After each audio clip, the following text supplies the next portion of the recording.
विश्वामित्र जी ने राम जी की ओर देखा और राम जी को आग्रह किया, उठहु राम भंजहु भव चापा।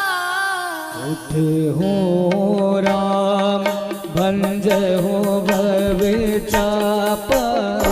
उठहु राम भंजहु भव चापा। उठहु राम भंजहु भव चापा। मीटहु तात जनक परिताप। मीटहु तात जनक परिताप। मीटहु तात जनक परिताप।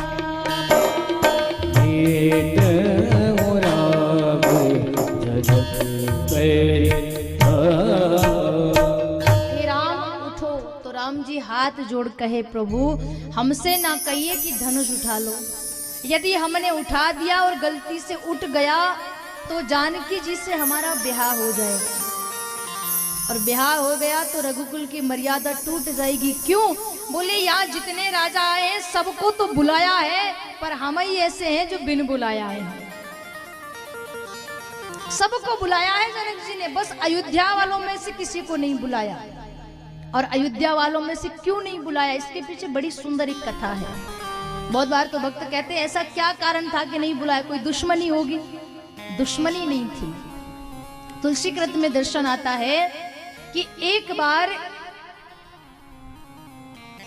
जनकपुर की एक सती अपने बीमार पति को कंधे पे रख के औषधालय ले जा रही थी डॉक्टर के पास। रास्ते में एक महात्मा जी तपस्या कर रहे थे। आधी रात का समय था, अंधेरा था, काली रात थी। वो चली जा रही थी, दिखाई नहीं दिया और संत जी के जल के कमंडल में पैर लग गया तो जल धुल गया। संत को क्रोध आ गया और संत ने क्रोधित होकर के श्राप दे दिया कि जिस पति के मोह में तूने संत का अपमान किया है, मैं श्राप देता हूं सूर्य उदय होते ही इसकी मृत्यु हो जाए। सती भी सती थी। सती ने कहा, संत जी यदि आप श्राप दे सकते हैं तो मैं भी अपने पतिव्रत धर्म की सौगंध खाती हूं। अगर मेरा पतिव्रत धर्म सच्चा हो तो सूर्य कभी उदय ही ना होंगे। अगर सूर्य की किरणें मेरे पति की जान लेने वाली हैं तो मैं अपने पतिव्रत धर्म की आन देती हूं कि सूर्य कभी उदय नहीं होगा। 6 महीने हो गए, रात ही रात रही। महाराज जनक आए, देखा क्या किया जाए, संत से क्षमा याचना करी। संत जी ने कहा, भाई मेरा श्राप तो मैं वापस नहीं ले सकता, पर एक उपाय है उस श्राप को ढक देने का। क्या? बोले इसके ही जैसी कोई दूसरी सती यदि कच्चे सूत से कच्चा मिट्टी का घड़ा बांध करके कुएं से जल खींच कर इसके पति को स्नान करा दे तो इसकी मृत्यु नहीं होगी सूर्य की किरणों से। कच्चा सूत समझते हो? सब जगह देखा, कोई ऐसी सती नहीं मिली तो बात अयोध्या तक पहुंच गई। कौशल्या जी तक बात पहुंची तो कौशल्या जी ने अपनी दासी से कहा कि मैं थोड़ी देर के लिए जनकपुर जा रही हूं और वहां एक संत को कच्चे घड़े को कच्चे सूत से बांधकर जल कुएं से खींचकर स्नान करा दूंगी तो सूर्य उदय हो जाएगा। जैसे ही निकलकर आंगन में आई तो एक मैत्रानी झाड़ू लगा रही थी। पूछा, महारानी जी कहाँ जा रही हो? बोले जनकपुर। क्यों? बोले वहां एक संत ने एक सती को श्राप दे दिया और उसका पति श्राप से मुक्त तभी होगा जब कोई सती कच्चे सूत से घड़ा बांधकर जल खींचकर उसके पति को नहला दे। मैत्रानी ने कहा, महारानी इतने से काम के लिए आप क्यों परेशान हो रही हो, मैं चली जाती हूँ। मैत्रानी गई और कच्चे सूत से घड़ा बांध करके जल खींचा और उस सती के पति को स्नान कराया। और उस जब सूर्य उदय हुआ तो उस सूर्य की किरणों ने उस सती के पति का बाल भी वाका नहीं किया। बराबर दिन और रात्रि का क्रम शुरू हो गया। अब जब से महाराज जनक इतना डर गए, जैसे ही सीता स्वयंवर की बात आई तो सोचने लगे एक बार जब सती की जरूरत पड़ी थी तो महाराज दशरथ के यहाँ से एक मैत्रानी ने आकर वो काम कर दिया था जो हमारे जनकपुर की रानियां नहीं कर पाई थी।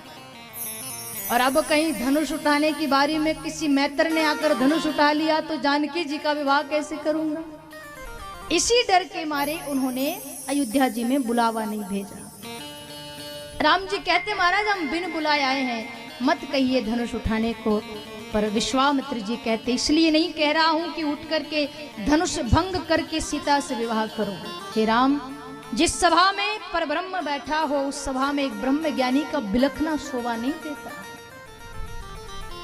मेटहु तात जनक परितापा, जनक के परिताप को मेटने के लिए उठो। राम जी उठे, भगवान सूर्य को नमन किया, सभासदों को नमन किया, महादेव को नमन किया, धनुष की परिक्रमा करी और कोमल करों से धनुष को स्पर्श किया। जैसे ही स्पर्श किया शंखनाद हुआ, पुष्प वर्षा होने लगी, दुंदुभियां बजने लगी और भगवान राम राघव ने शिव धनुष को उठाया और एक की भांति धनुष श्यावर रामचंद्र भगवान की जय। जैसे ही धनुष टूटा जानकी जी जयमाला लेकर दौड़ती हुई आई। अब महाराज बड़ा सुंदर दृश्य, राम जी थोड़े लंबे थे, जानकी जी थोड़ी छोटी थी। खड़ी है माला लेकर, राम झुके तो ही माला पहनाए। बार बार सखिया